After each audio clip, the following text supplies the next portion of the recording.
The auction house on Centauri Prime was filled with the galaxy's elite. Crystalline beings from the Helix Nebula, armored Kroth warriors, and merchants from 100 worlds gathered beneath the phosphorescent dome. On the platform stood a human female, chains glowing with suppression fields around her wrists. Commander Vaxathor of the Krothian Empire watched with calculating eyes. Humans were rare in this sector. Their planet had been quarantined after they'd nearly destroyed themselves with nuclear weapons. This one had been captured by raiders near the border zones. The auctioneer's voice echoed through his translator. Specimen 7749. Human, female, approximately 28 solar cycles. Excellent physical condition. Bidding starts at 5,000 credits. The human's dark eyes scanned the crowd with an intensity that made several bidders uncomfortable. She wasn't cowering. She wasn't pleading. She was analyzing. 10,000. Vaxthor's voice cut through the murmurs. 15, countered a Helix merchant, its crystalline form pulsing with interest. 30,000. Vaxthor's tone ended the discussion. When the chains were transferred to him, the human looked directly into his four eyes. You bought me, she said in perfect galactic standard, her voice steady despite the circumstances. Now finish it. Vaxthor tilted his massive head, confused. Finish what? Whatever you started. If you bought me to kill me, do it quickly. If you bought me to work, tell me the job. If you bought me for something else, her jaw tightened, get it over with. I won't spend my life wondering. The Krothian felt something stir in his warrior's heart, something he hadn't expected. Respect. I bought you, he rumbled. Deactivating the suppression fields, because I need an engineer. My ship's human-made hyperdrive is malfunctioning, and no one in this sector understands Earth technology. She rubbed her wrists, eyes narrowing. You have a Shaw Fujikawa drive? Those were military grade. How did you salvage? From a derelict colony ship. He gestured toward the exit. Will you help? Do I have a choice? You could refuse. I would return you to the auction. She studied him for a long moment, then nodded once. Show me the drive. The Corvin's Fist was a battle-scarred warship that had seen action across 3 galactic arms. In the engineering bay, the human, who introduced herself as Dr. Sarah Chen, circled the cannibalized hyperdrive with professional fascination. This is from the UNSC Perseverance, she murmured, running her fingers over scorched plating. She went missing 7 years ago with 4,000 colonists. Her voice caught. I knew people on that ship. The ship was already dead when we found it, Vaxathor said quietly. Empty, no bodies. No signs of struggle, just abandoned. Sarah's hands trembled, but she steadied them. Then I'll make sure their drive serves a purpose. She grabbed a toolkit. I'll need 3 days, full access to your power systems and no interruptions. You have it. Vaxthor found himself returning to the engineering bay more often than necessary. He told himself it was to monitor progress, but truthfully he was fascinated. Sarah worked with a fierce intensity, muttering in Earth languages, occasionally shouting profanity at stubborn components. She slept in 4-hour bursts on the deck plates and consumed nutrition bars without looking up from her work. On the second day, she emerged, grease-stained and exhausted.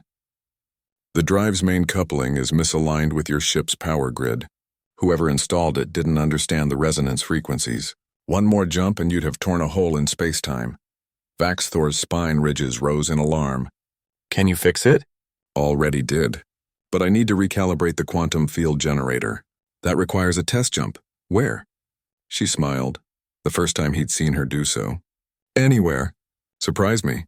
The test jump was flawless. The Corvin's Fist slipped through hyperspace like a blade through silk, emerging exactly on target. The crew erupted in celebration. Sarah stood at the viewport, watching the stars, tears streaming down her face. You freed them, Vaxthor said, approaching carefully. What? The spirits of your people. Trapped in broken machinery, you gave them purpose again.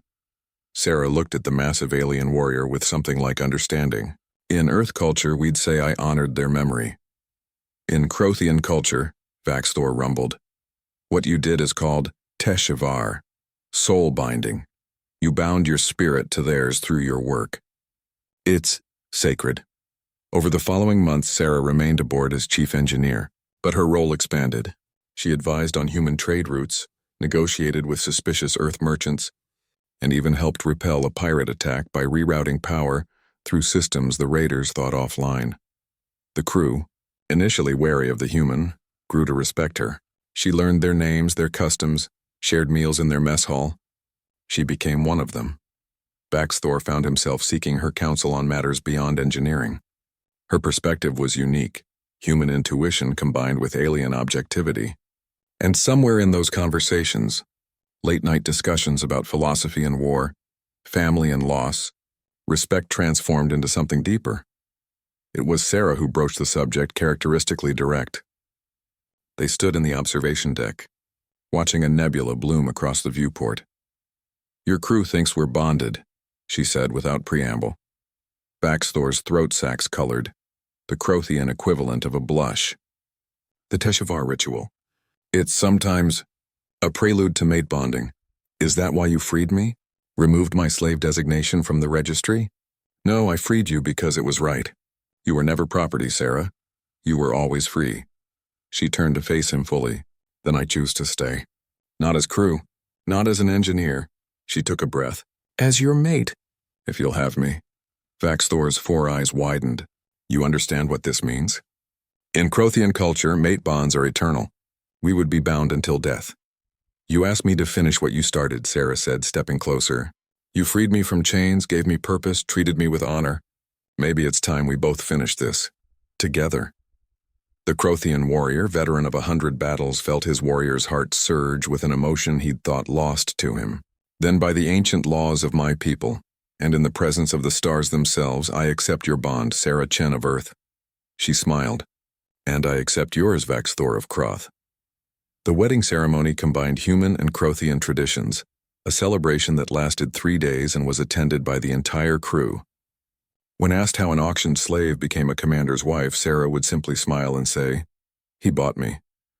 I told him to finish it." Turns out what we both started was something neither of us expected, but exactly what we both needed. And across the galaxy, in stations and settlements, the story spread. The story of how a human's defiance, a warrior's honor, and mutual respect forged a bond stronger than any chain. A reminder that in the vast cosmos, humanity's greatest strength wasn't weapons or technology. It was the courage to choose connection over fear and love over hatred, even in the darkest corners of space. And I